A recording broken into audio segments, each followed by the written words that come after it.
வணக்கம் and welcome back to அன்வருண்டி YouTube channel. இன்றைக்கி நம்ம சிக்கன் ஃப்ரை தாங்க பார்க்க போகிறோம். ஹோட்டல் ஸ்டைலில் இல்லை, அதை விட அருமையான எங்கள் வீட்டு ஸ்டைல் சிக்கன் ஃப்ரை எப்படி பண்ணுறதுன்னு பார்த்துடலாமா? அதுக்கு ஃபர்ஸ்ட்டு சிக்கனை நல்லா கழுவி எடுத்துக்கோங்க. நான் மஞ்சத்தூள் உப்பும் போட்டு எப்போவுமே கழுவி வைப்பேன். அந்த மாதிரி கழுவி எடுத்து வச்சுருக்கேன். இப்போ அதில் ஒவ்வொரு மசாலாவை ஆட் பண்ணிக்கலாம். ஃபஸ்ட்டு மஞ்சள் தூள் 1/2 டேபிள் ஸ்பூன் ஆட் பண்ணிக்கோங்க. ஜீரகத்தூள் 1 டேபிள் ஸ்பூன் ஆட் பண்ணிக்கலாம். கொத்தமல்லி 2 டேபிள் ஸ்பூன் ஆட் பண்ணிக்கோங்க. வத்தல் பொடி 1 டேபிள் ஸ்பூன் ஆட் பண்ணிக்கோங்க. காஷ்மீரி வத்தல் பொடி 2 டேபிள் ஸ்பூன் ஆட் பண்ணிக்கோங்க. அதுக்கப்புறமா கரம் மசாலா அது 1 டேபிள் ஸ்பூன் ஆட் பண்ணிக்கலாம். பெருஞ்சீரக பொடி 1 ஸ்பூன் ஆட் பண்ணிக்கோங்க. Mutton masala 2 tablespoon add பண்ணிக்கோங்க. அரிசி பொடி அது ஒரே 1 ஸ்பூன் ஆட் பண்ணிக்கோங்க. ஒரு லெமனை நல்லா ஸ்குவீஸ் பண்ணி உள்ள ஆட் பண்ணிக்கோங்க. அதுக்கப்புறமா ginger garlic paste 2 table spoon கண்டிப்பாக ஆட் பண்ணிக்கோங்க. கார்ன்ஃப்ளவர் 2 ஸ்பூன் ஆட் பண்ணிக்கோங்க. அப்புறமா கொத்தமல்லி இலையை கொஞ்சம் பிச்சு போட்டு ஆட் பண்ணிக்கோங்க.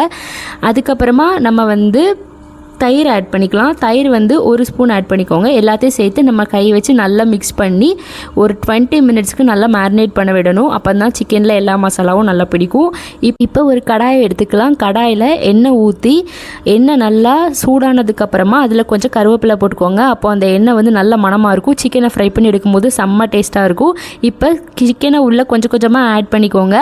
ஆட் பண்ணிவிட்டு ஒரு 10 மினிட்ஸ்க்கு லைட்டாக ஒரு மீடியம் ஃப்ளேமில் வச்சு குக் பண்ணி எடுத்தீங்கன்னா செம்ம சாஃப்டான சிக்கன் ரெடிங்க. இது குழந்தைங்களுக்கு ரொம்ப ரொம்ப பிடிக்கும். ஏன்னா ரொம்ப சாஃப்டாக இருக்கும். அப்புறம் டேஸ்ட்டும் சும்மா அட்டகாசமாக இருக்குங்க. காம்ப்ரமைஸே கிடையாது. கண்டிப்பாக ட்ரை பண்ணிவிட்டு எப்படி இருந்துன்னு சொல்லுங்கள். அப்படியே உங்கள் அன்புடன் டி சேனலை சப்ஸ்கிரைப் பண்ணிக்கோங்க. தேங்க்யூ.